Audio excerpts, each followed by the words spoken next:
The Illawarra, a landmass that forms a long, thin strip juxtaposed beside a 450-metre high escarpment to the west and the Pacific Ocean to the east, is located 50 miles south of Sydney.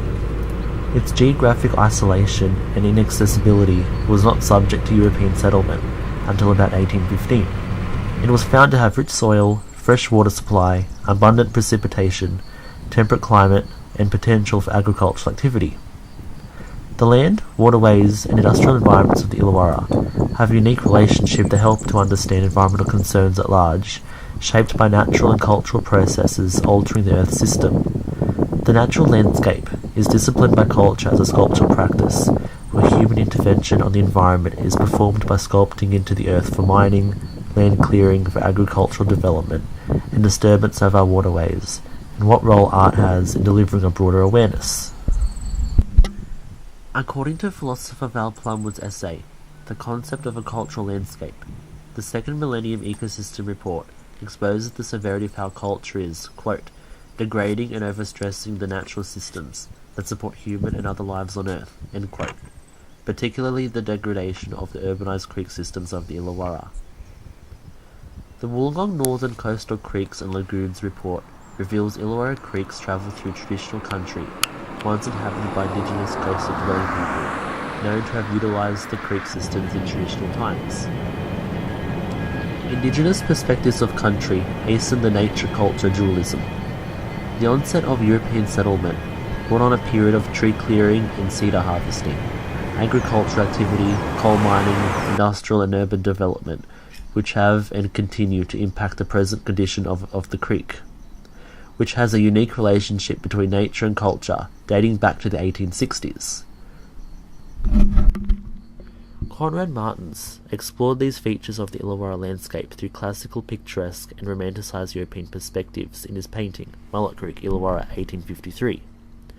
He embraced the British Romanticism that argued the destruction of the natural environment and social issues of urbanisation was a high toll to pay for industrial development. Botanist Peter Cunningham, who explored the Illawarra in 1827, was inspired by its vibrant vegetation and temperate climate, and he quoted that it transports you to some far distant tropical region, before colonisation and industrial development took precedence, and before the introduction of coal mining that forever transformed the local landscape. According to Val Plumwood's essay, The Concept of a Cultural Landscape, she emphasises that the severity of our culture is severely degrading and overstressing the natural environment that support human and other lives in our planet. The critical challenge Plumwood puts forth is to help bring awareness to understand the environmental systems that help us to view nature as a field of agency. As stated by Kathleen Stewart, although the Illawarra is no longer utopia and never will be again as portrayed by Martins, it has our communal responsibility to help alleviate environmental decay in our local region, nationally and internationally. I have conducted an interview with a resident of the local area of Victory named Norm, who has lived in the Illawarra region for over 50 years. In the following recording, he gives an account of how the Illawarra landscape in Victory has changed over the past 50 years. In response, I was moved to create a site-specific installation, Recollect, that pays homage to the history of the local area before cultural alteration took hold, and was a response to my experiences of the localized Anthropocene. What was once a utopia is no longer.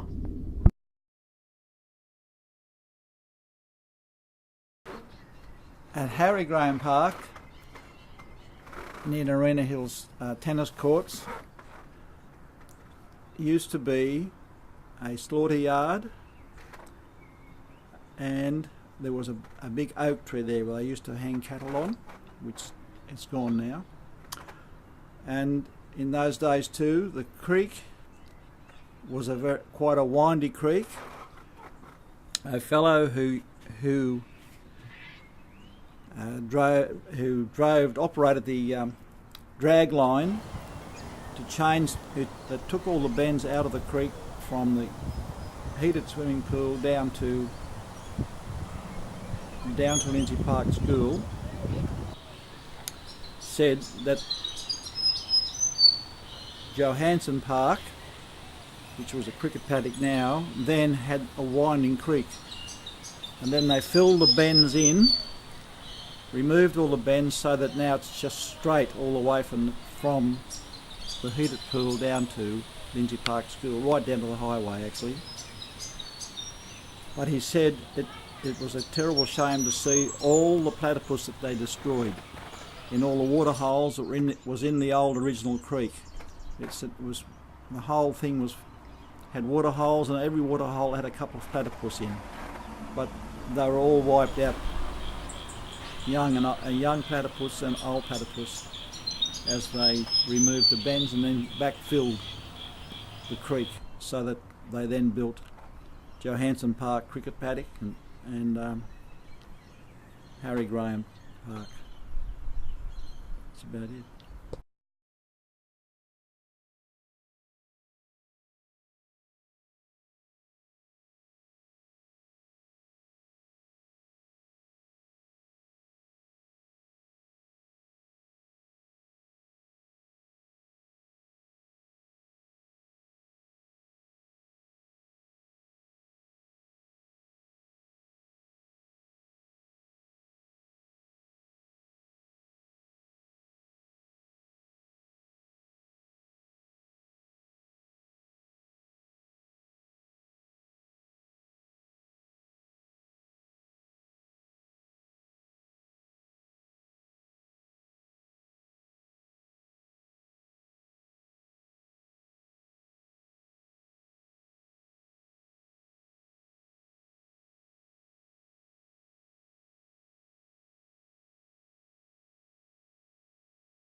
The tallest industrial chimney is no longer standing, forever changing the landscape of the Illawarra.